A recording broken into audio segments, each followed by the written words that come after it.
What's up, everybody? Jason from Straight Edge. Nice. Hey, we got another review for you today, and it is on the HX Outdoors Rock Apex TD-18B is the model number on this bad boy. And guys, this thing's pretty cool, man. Look at this. It comes in this nice box here. Look at, I mean, that's like a legit box here, guys. So you can utilize this to, one, store your knife, or two, put other stuff in there. It could be a cool little survival box. But when you crack this bad boy open, knife is nicely packaged in there. You get a cleaning cloth here. You get a little card that has like a little QR code on there if you guys want to screenshot that for HX Outdoors. And then you get the knife. And the knife comes, again, nicely packaged in here. To show you guys real quick. Had a nice foam cutout for the knife. Foam on the bottom. Foam on the top here. So definitely comes nicely packaged. I got to say, I appreciate the packaging that HX Outdoors does. Snapshot, pretty cool little box. You know what I mean? Like I said, you could utilize that for a lot of different things afterwards. But enough about the box. Let's get a look at the blade, because I know that's what you guys really want to see. So guys, check this out. This is a pretty cool looking like camp EDC survival knife, if you will. I mean, I don't know, man. I'm digging it. I'm digging the way it looks. It actually has a really good feel to it in the hand.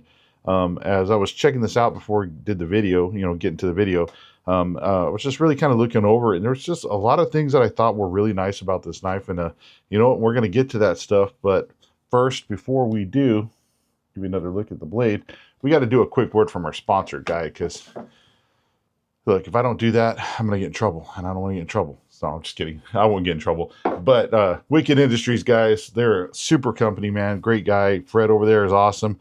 He helps sponsor the channel, guys. He's the maker of Wicked Wax and Wicked Clean. And guys, this stuff is fantastic. It helps keep your blades clean, ready to go. Helps keep them protected. You can utilize Wicked Clean to really get all the gunk off the blade and stuff like that. Does a fantastic job. If you've got some really stubborn stains, use some 4/0 steel wool with the Wicked Clean. It'll get it off, guys. It works really, really well, and it's fantastic. And then put the Wicked Wax on there to help protect it. You're not going to have any issues. If you're getting ready to go out into the field on a big hunting trip, you got a high carbon steel blade, put a nice little quick layer of Wicked Wax on there while you're out in the woods where it's wet and moist and humid. It's going to help keep that blade from rusting up. So when you do get that big tag filled, you can be able to clean out your animal.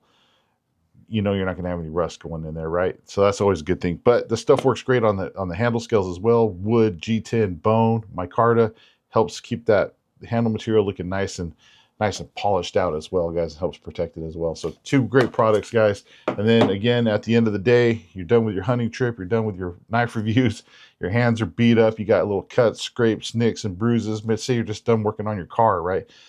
Wicked Rescue, guys, will help keep your hands moisturized, helps those little wounds heal up, helps your hands feel good, helps your elbows, your feet, your knees, whatever's dried and cracked out. Put some of the Wicked Rescue on there, guys. It'll help it feel better, help keep you moisturized. All made in the USA, 100%. All these products are awesome stuff. So make sure you go check out Wicked Industries. There will be a link down below. Now let's get back to the Rock Apex, the TD-18B. So HX Outdoor sent this to me to check out, guys, and I appreciate that. HX, thank you. But I am going to give you guys my full honest review, like I always do. But I honestly, like, when I got this knife, I was like, I got it out of the box, and I was like, okay, all right. There's just definitely some cool stuff going on with this blade. It's got a really nice shape to it. It feels really good in the hand. I have big XL hands, and I can get a nice grip on this. You have I want to say it's like a combo grind, right? So you have this nice kind of flat grind, high flat grind. But if you look up here at the tip, it kind of has a different angle. You can kind of catch it in the light there. And I'm digging that, guys. It's almost like a modified drop point, I guess, for lack of a better term. It kind of reminds me of some of the modified Tontos that I've seen, where they kind of come in it this way and flatten it out. And it's what I'm digging about it is it's giving a lot of, looks like, tip strength to the blade. If you look at the back here, let's see if we can get this to focus. You've got a really nice sharp edge up at the tip, but it still leaves enough thickness behind the tip there to where you're not going to really have too many issues with it. You know what I mean? And I dig that. I'm all about a strong tip, guys, because the last thing you want is to break a tip off while you're out there in the woods or trying to survive or something like that. It just sucks. It's not fun. But I do like how that it reinforced that tip. So that was one thing I was like, all right, that's pretty cool. They did leave a small 90-degree spine on here too. They're right here. And it's funny is they even put a little, you see a little fire symbol right there? It's to tell you that right there is your 90-degree spine. You know what I mean? So it's kind of funny, kind of cool. I'm like, it's like there's instructions on the blade. So which is cool. So like in the sheath, you got a nice little fire still right here that comes with it. You could I would put a, if you don't want to lose this, definitely make sure you put some sort of a paracord lanyard on there and kind of attach it to the sheath. But it does lock in the sheath very well. But you got your little 90-degree spine right here. Make sure I'm lined up with the fire symbol, and there you go. Make some sparks. So the 90-degree spine works and the fire rod works. Show you guys right here on the front of the sheath. They do have the holder for it. It slides in there. Actually has a really nice positive secure click in. So it's on your sheath, out of the way, and it's ready to go. So I thought that was a pretty nice little addition to the knife as well. You do have some really nice jimping right here on the back that's very subtle, not overly aggressive. So if you want to come in here, lock your thumb on, cool, but it's not going to tear your thumb up as you're trying to get those like hard cut presses through. So you do have a little bit of a thumb ramp and some jimping right there. Comes on down to a nicely contoured handle, actually. I really like it. They do have it kind of skeletonized out a little bit. Some people may like that, may not like it. Some people are like, well, it takes away the strength of the knife. You'd be surprised at how many of your fixed blades, if you take the handles off, the handles are skeletonized, guys. So don't worry about that. That is just something that is naturally done with a lot of fixed blade knives. I have some really big choppers that have skeletonized handles, and I've never had any issues. So don't worry about that. But they did go with some nice black G10 on here.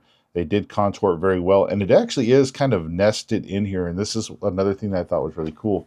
On the back end here, you have a really good, like nice, almost like hammer pommel. So, you got to hammer in some tent stakes or something like that. Maybe break open some coconuts. Very nicely, very nice. But you guys can see that the handle scales are nestled in right there, right up to this. And this is metal all the way around here. So I am curious.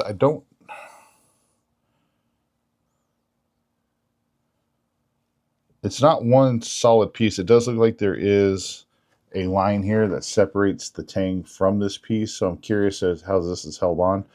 But when we get over there and start testing it, if it's not held on good, it's going to come loose or fall off. So we'll find out.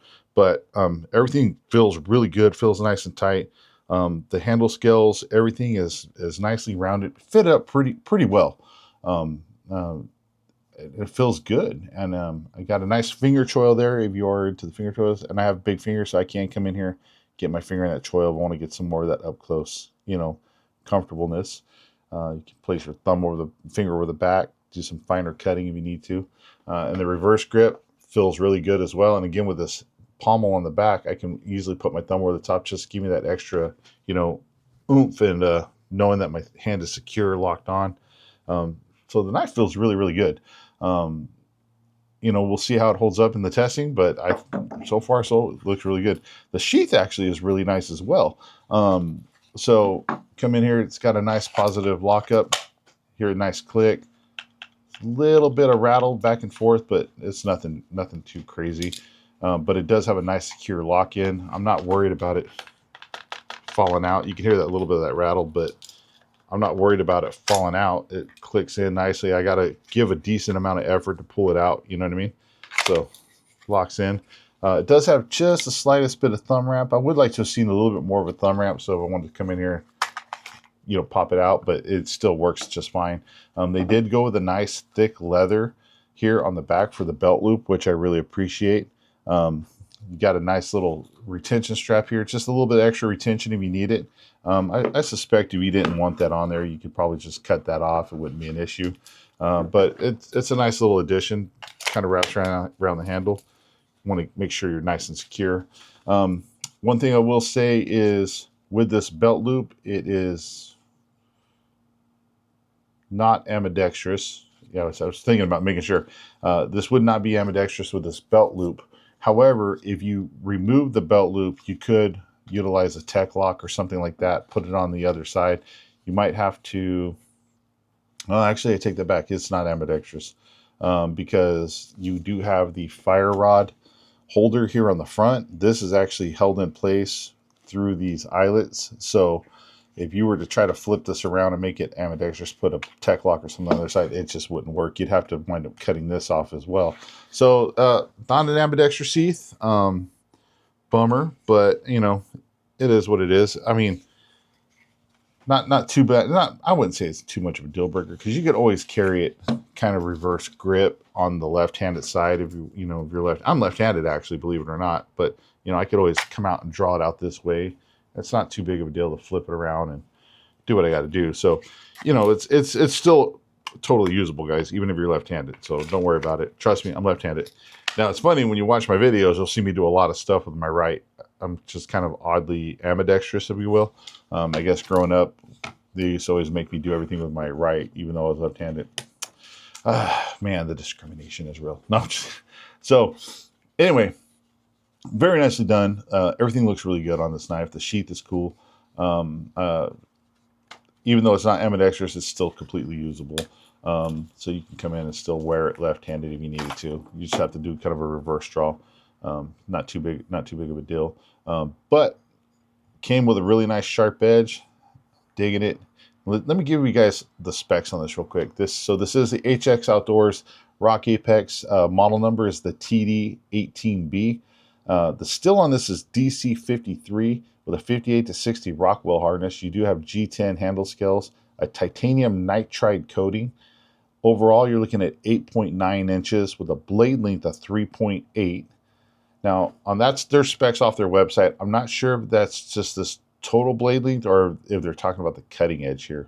I'm not 100% sure on that, but you basically got a 3.8 to 4 inch blade. Your thickness on this is 0.16, so it's definitely beefy enough to handle some harder work, and it's coming in at 11.92 ounces. So I will say that the balance point on the knife is right about there. If you guys can see that, it does feel a little back heavy because of this pommel, but it's not. I don't think it's a big deal. I don't know. I'm not. Some people are saying, "Oh, balance." I'm like, when you're swinging a knife or batoning a knife, I'm like, I mean, I guess if it was really, really back heavy, it would make a difference, or if it was really, really front heavy, it would make a difference. But I think on this one, the way the weight balance is, I think it's just nicely done. It's just kind of right there.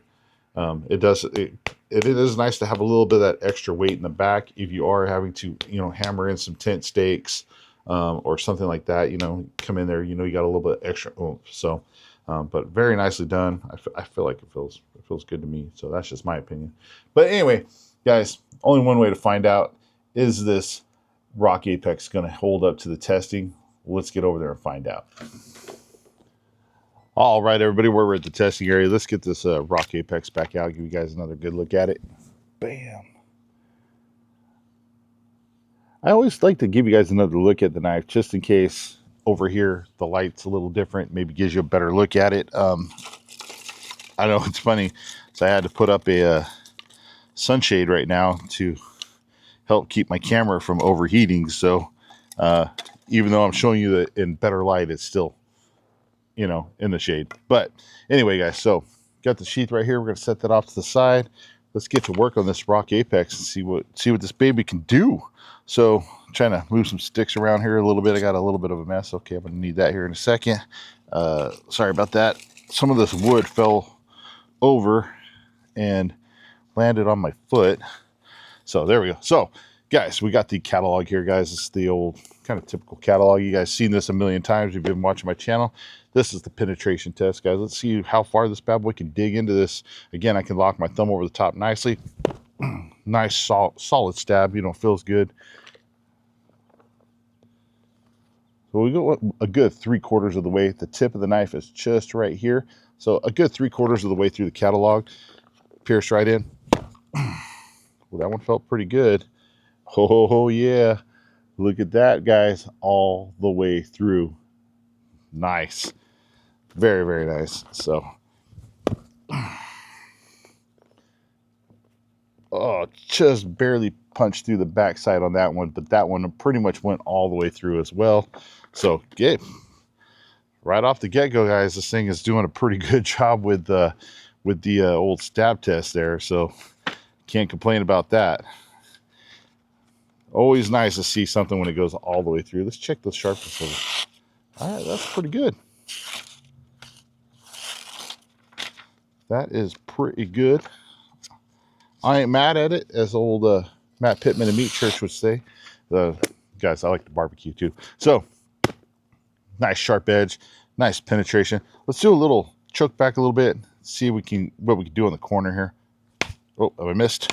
I missed. Oh, there it goes. Bam. It's raining. It's like New Year's Eve, baby.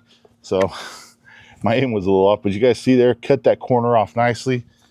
Made a little bit of a mess here. That was kind of cool, though. The wind blew it all back. Normally it all flies over there. You don't get that effect, but nice. It came through. I like it. So I missed a couple of times, hit the stump, which is fine because, again, we're testing out the edge on this, right? And edge is fine, even though I missed and hit the stump. And, again, this is wood, so it shouldn't be an issue, right? So not any issues there. So we're going to come over here. We're going to get to the old fire hose, guys. You guys know this stuff is made to go through car wreckages, broken glass, fire, all that stuff. This stuff is abrasive to a knife edge. It's also very hard to cut. So we're going to see what this edge is like. Oops. There we go.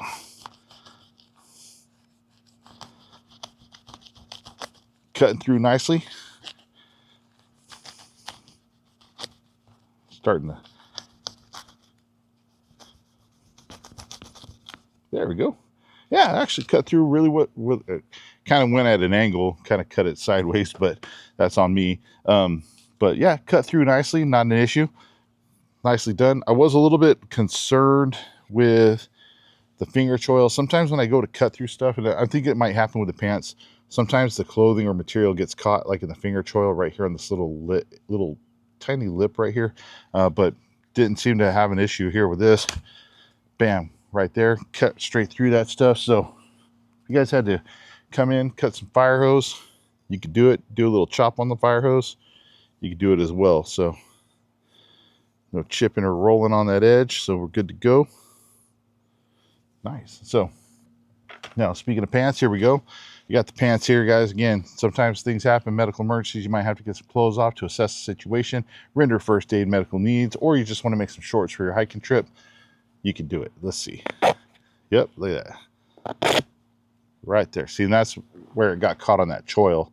But it's not necessarily a bad thing. It's just something that you got to take into account. You know, whenever you're cutting through clothing and stuff like that, if you go too far, it could catch on that choil a little bit. So, but it's not it's not like it's something that is not, with a little bit of practice, you can kind of avoid doing that. You know what I mean? Bam. So come in there, make some nice clean cuts, cut some clothing off if you needed to, make some shorts. Got a little bit of stump sap stuck to the blade, but that's where that wicked clean will come in. So there you go, guys. We had to cut some clothing, things like that. Definitely can. Here we got some paracord, 550 cord, big old messy pile of it. If you guys had to come in here, cut some of this stuff for your EDCs type of task, come in there, you cut some off easily, nicely. No problem there, cutting rope, which is, it's a good thing. I mean, I wouldn't suspect that there would be an issue cutting 550 cord.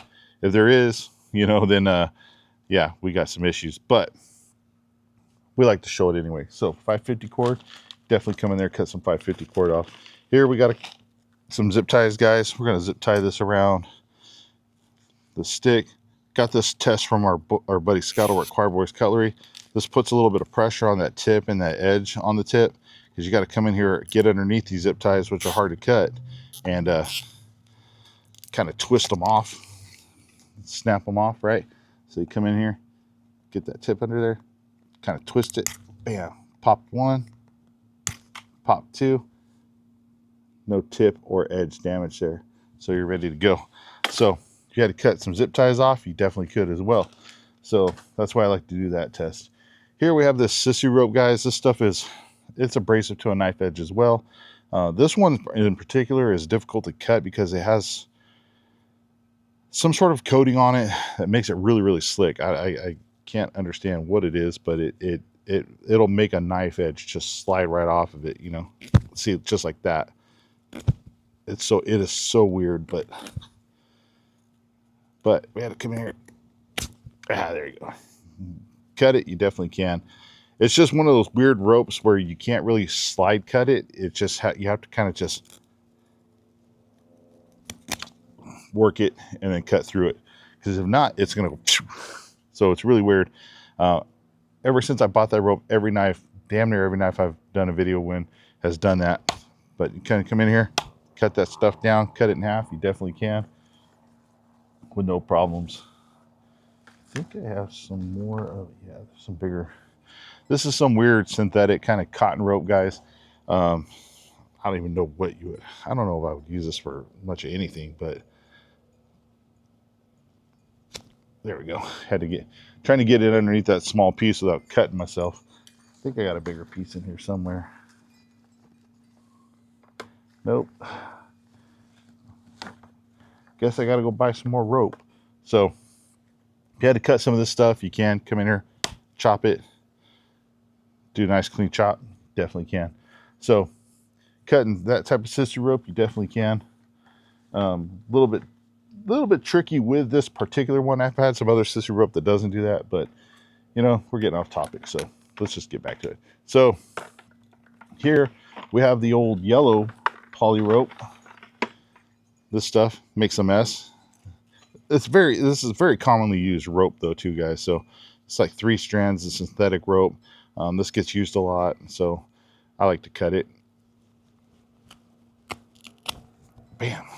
Cut through it pretty clean.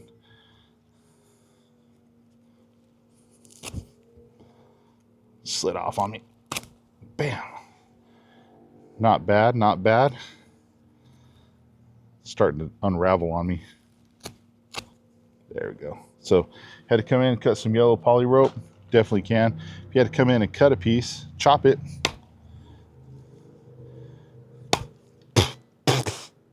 Got in my mouth. Drove it into the stump. You can definitely come in and chop that stuff as well. Oh. So get that out of there. Edge is still pretty good. There's still no chipping or rolling, which is always a nice thing. That nitride coating is actually holding up pretty well so far too. We'll definitely see how that holds up when we get into doing some batoning and stuff. So got some of that stuff on my mouth. So here we have the 3000 psi rated water pressure hose. Come in here, do a nice cut through there. Nice cut through there. Pressure washer hose is what I meant to say. Come in, chop a piece if you need to. Definitely can. Fold it over, kind of go with a reverse grip.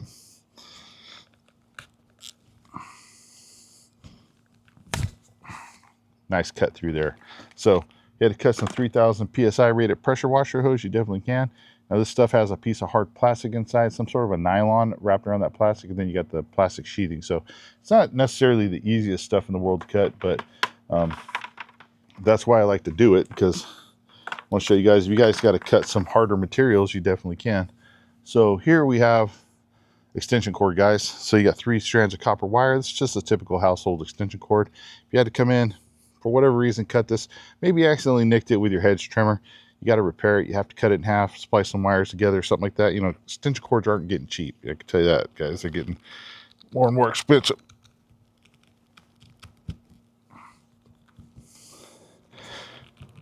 There we go. Bam. Kind of got about halfway through cutting that and then realized I was kind of aiming towards my face a little bit, so I had to readjust there. But had to come in and cut some extension cord. It did it.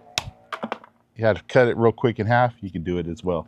So as far as the EDC type of task stuff, guys, cutting, rope, cordage, stuff like that, you're not going to really have any issues doing it. The knife is going to handle it just fine. Before I forget, here we got a piece of kind of a tie down strap. This stuff's pretty common. A lot of people use it. This is a small, simple kind of piece, you know what I mean? But come in there, slice right through it, not a problem. So almost forgot about that one. But your cordage, cutting your EDC stuff, whatever, you're not going to have any issues doing that at all. So let's get to the wood stuff of the knife, right? Because, you know, if you're going to use this out in the woods, camping, stuff like that, you might have to use it for preparing for a fire, making some tent stakes, doing stuff like that. So here we have a piece of wood. You guys see there, we're going to make a tent stake, aka vampire stake. You know, you never know. The world's getting weird, guys. There might be some vampires out there. Might be some vampire squirrels or something. So a lot of people come in and make tent stake. It's not that hard, but some people come in and you can sit there and just hog the material off like this. There's a little knot right there. Got that off.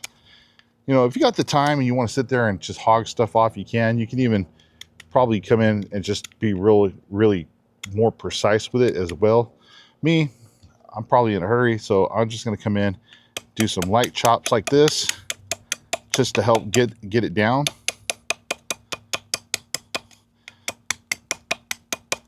Get it down to a little bit more of a manageable spot, and now I'll come in here, dial it in, get it either as sharp or as blunt as I need it. Just depends. Or maybe you need it to be more of a wedge. You can come in here, dial it in, get it squared away. Or you can get it, again, vampire squirrel sharp, and you're ready to rock and roll. So there you go. Now that's ready to be driven into the ground. But before you do, you need to make a notch on here, because if you are going to use this as a tent stake, you're going to need to wrap your paracord or rope around it. You're going to want that to catch on there so it doesn't slide off. So I like to come in here, utilizing that bottom part of that edge. I'll just kind of dig into the stick about 3/4 of the way, maybe 1/4 of the way in there. Definitely don't want to go more than halfway, because if you do, you are weakening the stick to some degree by doing this. So definitely don't go too deep, because if you do, you know, there's a really strong wind, you could snap your tent stake. So once I get it driven in there, I'll come over the top, kind of carve those pieces out. Now what's cool is once you do that, you can save those, use those to help make a fire. And then now you got yourself a little notch that will latch onto your paracord. Now, if this little ledge isn't enough, you can always come in here now, dial it in, you know, get it a little bit deeper if you need to, and really kind of hone that out and get it where you need it. So now you got yourself a vampire stake. You're ready to go. You might need to make 2. So let's just go ahead and cut this off right here. And we are going to find my batoning stick. Here it is. Bam. That's a little mini stake now, but if you need to make multiples, now you can have the canvas to make another. So there you go. If you had to make some bushcrafty notches and stuff like that, can you make notches and things like that with a stick? Absolutely. You sure can, you know. Ooh, we're going to save that piece for later. I think I got something to do with that. So now let's say you want to make some fire curls, right? You're going to get down here. You're going to find yourself a piece of wood. So here's a chunk. Now, a lot of people will make their fire curls like this, which is perfectly fine. And I could do it. I'm just not the best at it. But coming in here, problem is I'm heavy-handed, so a lot of times I oftentimes wind up cutting it off. You guys know that. But those are actually not bad. So the other way I like to do it is I'll put that right there, and then I'll come in, and I like to pull the stick over the knife. It makes nice fire curls this way, but it also gives me a little bit more control. And if I do happen to cut the fire curls off, they typically land right in front of me and not flying all over the place. That way it's easy for me to collect them, so I can still make my fire. Let's see there. Make some nice fire curls that way as well. So can you make fire curls? Absolutely. Now, are you gonna, that's a piece of, I think this was a piece of a 2x4. So that's kind of a piece of softwood. Here's a piece of seasoned almond wood. Guys, this stuff is really hard. It's old, decrepit, beat up.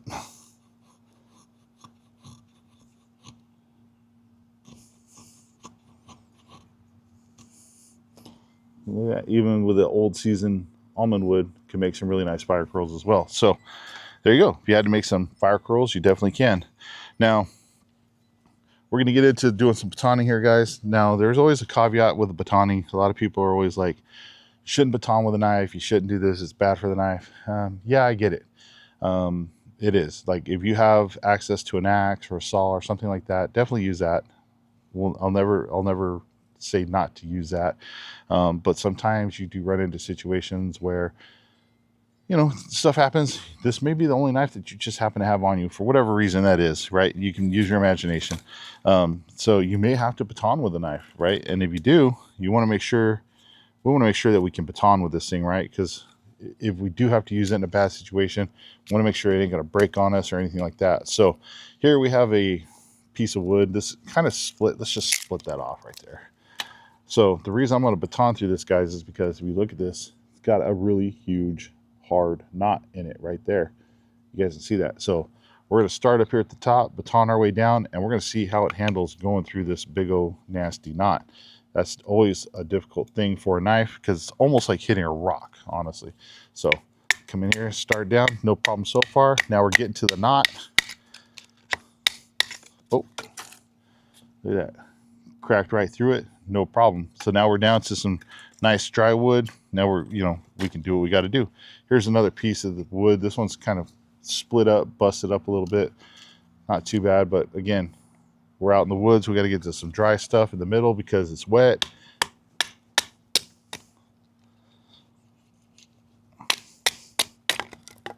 Bam. Cut through it, not a problem. So batoning down through that stuff, easy. No issues whatsoever. Here's a piece of seasoned almond wood, guys. This stuff, again, this stuff is very hard when it's seasoned and dried out. It's not the easiest thing to cut. That's why it makes really good barbecue wood and also firewood. So oftentimes it's pretty knotty as well. You can see I just hammered right through that knot right there. So almond wood will have knots that you can't see too. So definitely come in here, split that stuff down without any issues for sure. Now let's say you had to do, here's another piece, really, again, nasty knot. Now you're probably thinking to yourself, why do you keep batoning through these knots? Because guys, they're hard, man. And if you can get through a knot, you know, and the knife holds up, that's a pretty damn good sign. So kind of come across this way.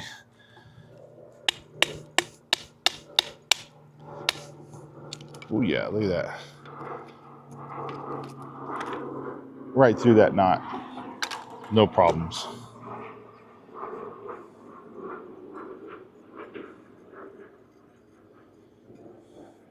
There's no chipping or rolling on that edge, guys. It's still there.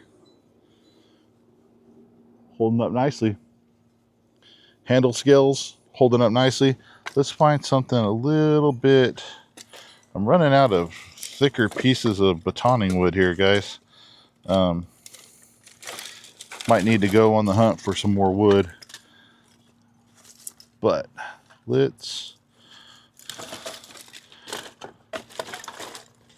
not going to baton through this whole thing, guys, but we are going to just come in. I am going to hammer into this piece right here just a little bit.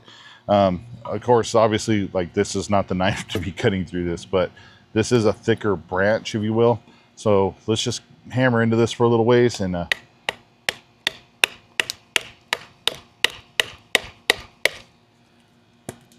look at that.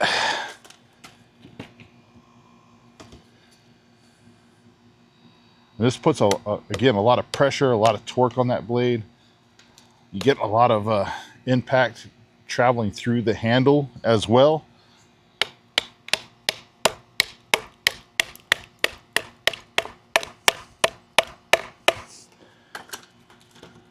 You guys see that? Splitting this thing actually pretty well. Actually split that pretty good. I almost want to say this blade was a little bit longer. If it was a little bit longer, I would say we would possibly be able to get through here. But as you can see, there's just not enough tip left over to be able to punch through that. So I would definitely not recommend hammering through stuff that's that thick, because you're going to run out of tip there. But the whole reason for me hammering into that one spot was I really wanted to see how this handle scale was going to hold up to those impacts.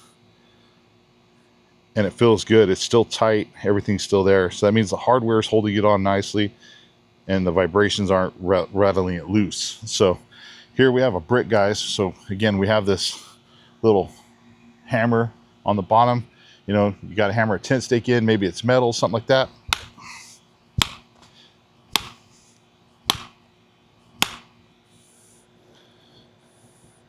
Again, we're putting a ton of force through the handle, up the blade.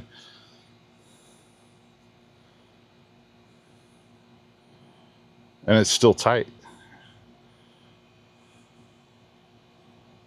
Yeah, everything still feels good. You can see on the bottom there. Still feels good, ready to rock and roll. Hey, man, this thing's holding up pretty good. One more just for fun.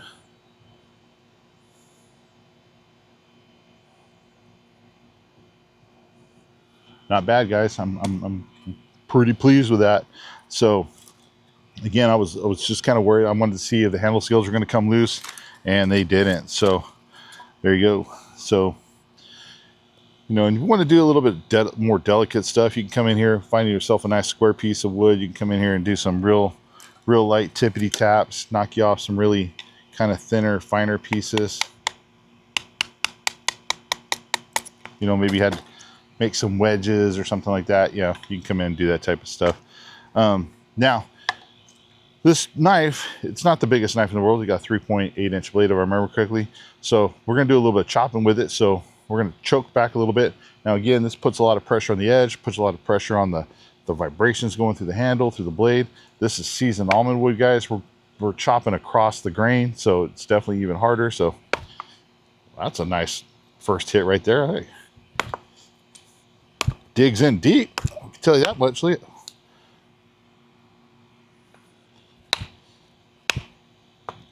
for the, there we go.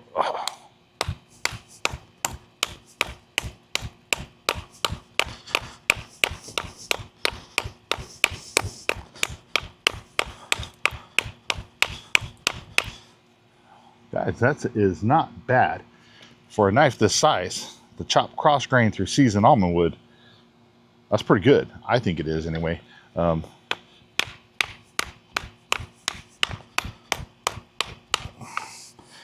You got to do a few more extra swings than you would if you had a full-size chopper, yeah,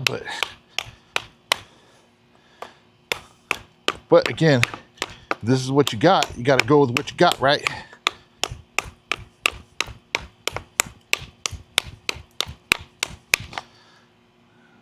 Look at that. I gotta say, I'm pretty impressed. Color me impressed, everybody.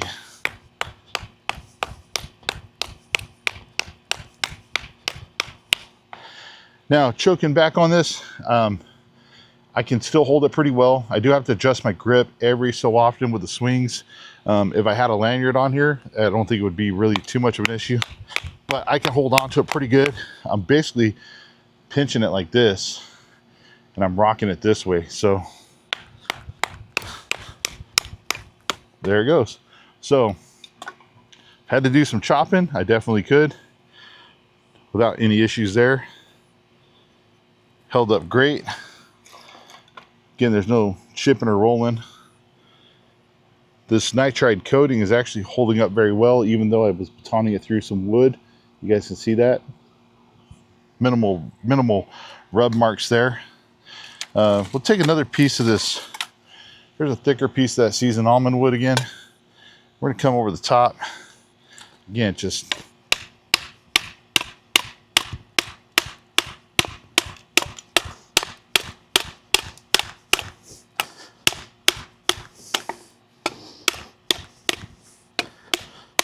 yeah. Drove it into the stump. Nice clean cut through there.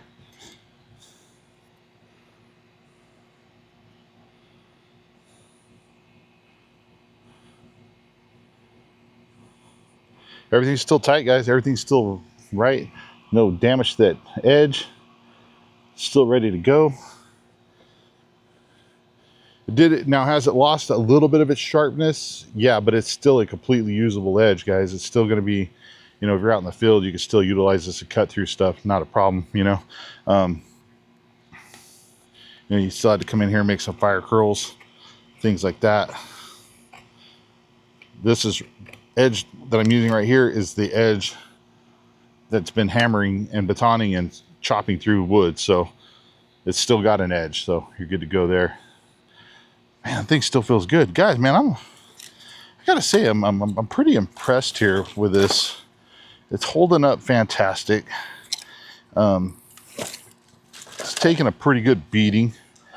We're gonna do the tip test here, guys. Let me flip this over. So we're gonna see how strong this tip is for sure. We're gonna come in, we're gonna stab this thing 10, 15 times. I'm gonna rock it forward and back and side to side. Hey, this side to side, guys, on a tip this is considered knife abuse, guys. So don't be doing this with your knives, because you know, if you don't have a really strong tip, you can bend or possibly break it off. So be aware of that. But you know what, man, this tip, I got confidence in this tip. So let's see. 2 left and right, 3 left and right, 4 left and right, 5 left and right, 6 left and right, left and right, left and right, 10, 11, 12 front and back, 13 front and back, 14 front and back, 15 left and right. So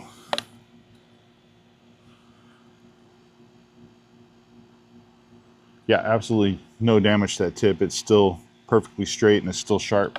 And then look at the kind of chunks of wood that I was taking out there.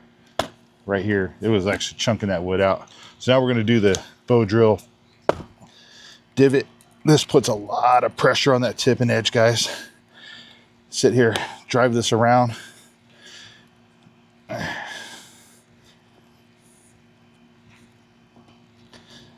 You know, I've actually have broken a tip off a knife doing this.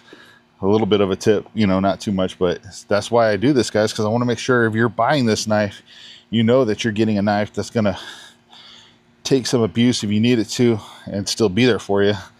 So that's why I like to roll this thing around, really put that tip on point, you know what I mean, if that makes sense.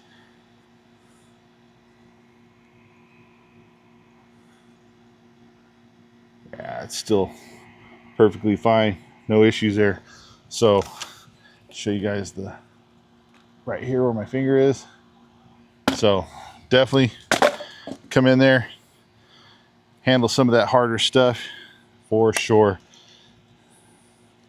Getting a little froggy here, guys. It's not something I typically do right here, but you know what? Got this nice little hammer pommel on the back.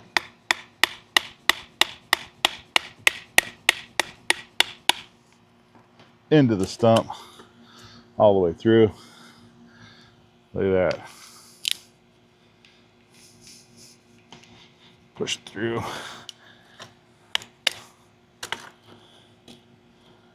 Now you got kind of like a little wedge, like something you can use to clamp something, maybe a pot holder, I don't know.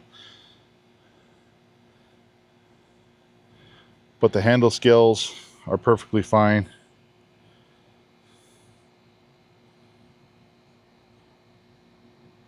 The butt of the knife, the attitude adjuster pommel is perfectly fine. Everything is good there. Everything's still nice and tight. Handle scales are still nice and tight, nice and good. Tip is fine. God, man, I gotta say, this Rock Apex here, TD-18B, I'm impressed. This thing actually held up really, really well. It took a heck of a beating. You know, I was a little concerned with this being, it looks like 2 pieces right here between the tang and here. I was a little concerned that doing that pounding, batoning, even hitting the back of this, that this was going to somehow come loose maybe, and it didn't. It held nice and tight. So HX Outdoors did a good job putting this together. That was some pounding, and let's be honest, most people aren't going to be maybe out hitting their knives that hard. So, you know, long term, I think this thing's going to hold up really nice. I mean, that took a beating pretty good. A lot of vibrations were going through this, batoning it and stuff. I batoned it through a lot of stuff, and, you know, and it held up really well. So, you know, I can say I don't think you're going to have too many issues with this blade, guys. I'm really, actually, really happy with it.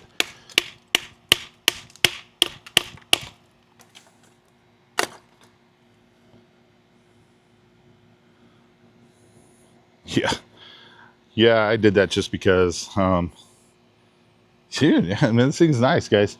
I if some if you're looking for something, just go out in the woods and be a beater and stuff, and you know you if you know there's a chance you might lose it or something, and you don't want to spend a ton of money. I think for the money, you're getting a lot of bang for the buck right here, guys. This thing is, if you go on the website, which the description is down below, look this up and look at the price. I think you're getting a pretty darn good bang for the buck with this blade, for sure. This thing held up really, really nice. It feels good in the hand. I like it.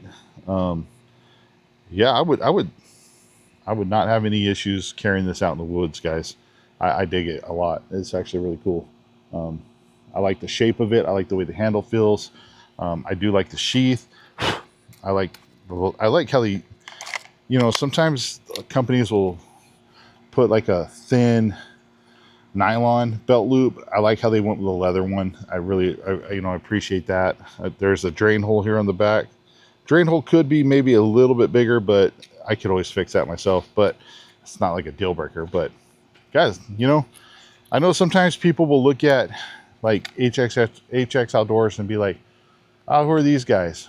Well, they're coming into the market. I've done a couple of reviews on their folders. Their folders have been really nice. This is my first fixed blade that I reviewed from them, and I'm thoroughly impressed with this fixed blade, guys. I am. This thing held up pretty darn well, and again, like I said, I would have no issues carrying this out in the woods. So if you guys are interested in picking one of these up, definitely check out the link down below. That is to their website where they have everything listed. You guys can pick one of these up. There are a few different models of this knife. This one in particular is the TD-18B. So if you're looking for this specific model, but if you look on their website, you can kind of tell, you can see the little differences between them. And, but pretty impressed, guys. So if you're interested in picking one of these up, go check out that link. I thank you all for watching. I really do. I greatly appreciate it. Make sure you hit that like, subscribe button, share with your friends, and go follow me on Instagram and TikTok because I'm over there as well. All right, everybody. Thank you for watching. Stay safe. Stay sharp. We'll see you on the next one.